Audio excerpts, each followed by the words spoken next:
तर चला नमस्कार मंडळी, आपल्या सुंदर अशा दिवसाची सुरुवात झालेली आहे. तर आज सकाळी मी इथं सकाळ सकाळ सरपण आणायला रानात गेलेली आहे. तर आपली आता चुलीवर स्वयंपाक असतो, त्यामुळे सकाळच्याच पारी आपलं एकदा सरपण आणून ठेवलं तर 4-5 दिवस आणावं लागत नाही. त्याच्यामुळं दादाला सोबत घेऊन गेले होते उचलू लागायला. तर आम्ही दोघंजणं सरपण घेऊन आलो. तर आपली बाकीची शेतातली भरपूर कामं आता चालू आहेत आणि तो शूट घेत आहे म्हणल्यावर.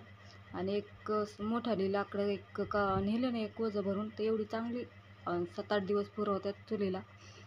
तर घेतलेली आणि निघालेलो आहोत आम्ही घरात. सकाळच्याच पारी कांद्यावरचा कागद काढायला रानात आलो होतो आणि जाताना सरपण पण घेऊन जाऊ म्हणून घेतलेली आहे. आणि कांदा काढून बिडून झालेला आहे. आपण आता कांदा आयरनीत टाकायचं काम आपलं चालू आहे. आणि सकाळच्या वेळेमध्ये चुलीवर स्वयंपाक आणि मग आज एक काहीतरी वेगळी रेसिपी म्हणून हे शूट करण्याचं काम चाललेलं आहे. तर पाटवड्या म्हणलं जातं इथं, जशा आपल्या मासवड्या असतात तशा ह्या बेसन पिठाच्या पाटवड्या. तर माझं पूर्ण होतं आलं होतं इथं स्वयंपाक, म्हणजे वाटण बिटण काढायला टाकलं होतं मी आणि काही वड्या पण त्यात कापून टाकल्या होत्या रश्यामध्ये. पण माझ्या नंतर लक्षात आलं की आपण याचं शूट घ्यायला पाहिजे होते इकडे, जरा काहीतरी वेगळी रेसिपी आहे जुन्या पद्धतीने. मग दिदूबाईला बोलवलं. तर इथं माझं चाललेलं आहे, इथं हे कच्चं बेसन पीठ आपण याची पीठ मळून याच्या अशा वड्या लाटून कापून घेतलेल्या आहेत आणि त्या आपल्या काळ्या मसाल्याचं वाटण आपण करतो ना चुलीवर भाजून, कांदा खोबरं असं सगळं असं त्याचा रस्सा बनवलेला आहे. आणि इतकी चवदार लागते ही भाजी. खूप आपण हे असं कधी मधीच करतो पण इतकी भारी लागते. आणि आणखीन चुलीवर बनवलेली इतकी टेस्ट त्याची छान लागली ना, नाही तर शक्यतो पोरं खात नाही त्याला, पण इतकी आवडीने खाल्ली त्यांनी. आणि पाहू शकता तुम्ही, पाहता क्षणी तोंडाला पाणी सुटेल एवढं मी सांगते ना. कुणी पण अगदी मी सांगते ना, मासवड्यासारखी टेस्ट येते याला. रस्सासुद्धा असा त्याचं जर काळ्या पद्धतीने आपण जशी पहिल्या आजी वगैरे काळ्या मसाल्याचं वाटण तयार करायच्या, तर तसं केलं ना तर खूप चवदार लागते.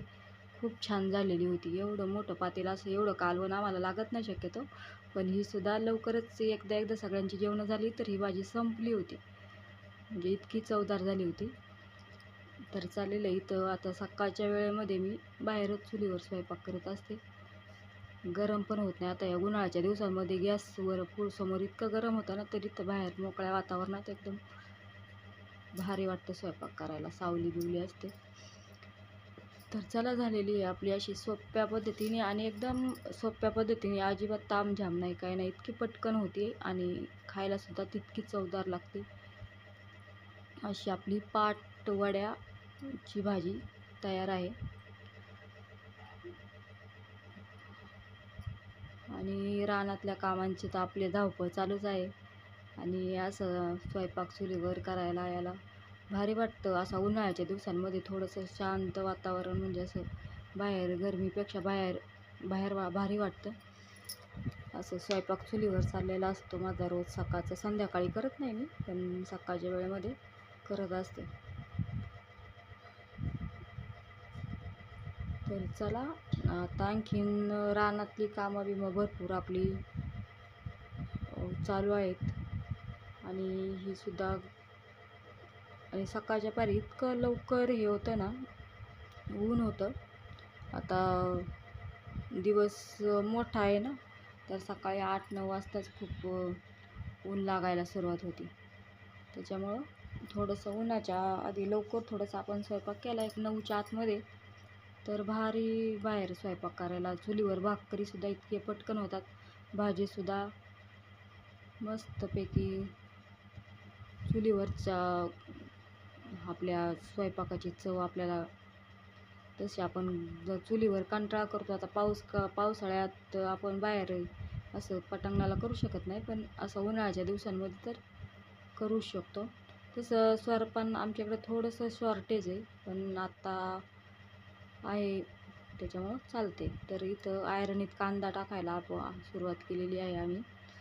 आता हे थोडा कांदा आपला आयरनीत टाकावं म्हणलं, तर चालू आहे इथं.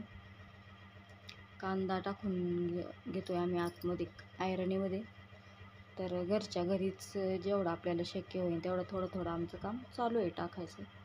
काही गोण्या भरून ठेवलेल्या. आगात कांदा होता तो म्हणला आता या आरणीत टाकून काही चालणार नाही, त्याच्यामुळं त्याच्या सेपरेट गोण्या भरून बाजूला ठेवल्यात. आईन ती गमेली भरून देतात आणि मी आणून टाकत असते आयरणीमध्ये. थोडं थोडं आम्ही एक अर्धा गाळा भरला होता, भरून झाला आम्हाला आज. कारण की यायलाच आम्हाला म्हणजे तसं लवकर आलतो, पण हे आयरणीमध्ये खूप गेल्या वर्षीचा खराब कांद्यांचा कचरा बिचरा होता, त्याच्यामुळे ती साफसफाई करायलाच आम्हाला बराच वेळ गेलं. आणि मग तिथून पुढं मग चालू केलं आम्ही ना टाकायला. त्याच्यामुळं आज थोडाच झाला का टाकून, आता बघू नंतर किती शक्य होईल तेवढं तसं.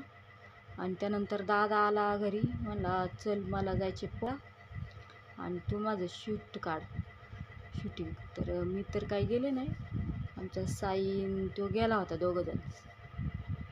आणि मग साईला म्हणला शूटिंग काढ, त्याला शूटिंग काढायची आहे ना आज बरं का. आणि मग इथं आपल्या शेततळ्यावरच आम्ही तिथं आयरणीतच होतो खाली. आणि मग हे दोघंजणी गेले पोहायला. तर साई नाही पोहला, पण हा पोहला. हे रोज जातो आणि याची तब्येत पाहून ना मलाच वाटत नव्हतं का याला पोहायला येईल म्हणून, चिकन हा पोहायला. पण आता गेल्या वर्षीपासून चांगल्या पद्धतीने येते पोहता त्याला. म्हणजे सांगते ना, त्यात असं वाटत नव्हतं की पोहायला शिकन. आधी तर इतका घाबरायचा ना, तर अजिबात पाण्यातच उतरत नव्हता.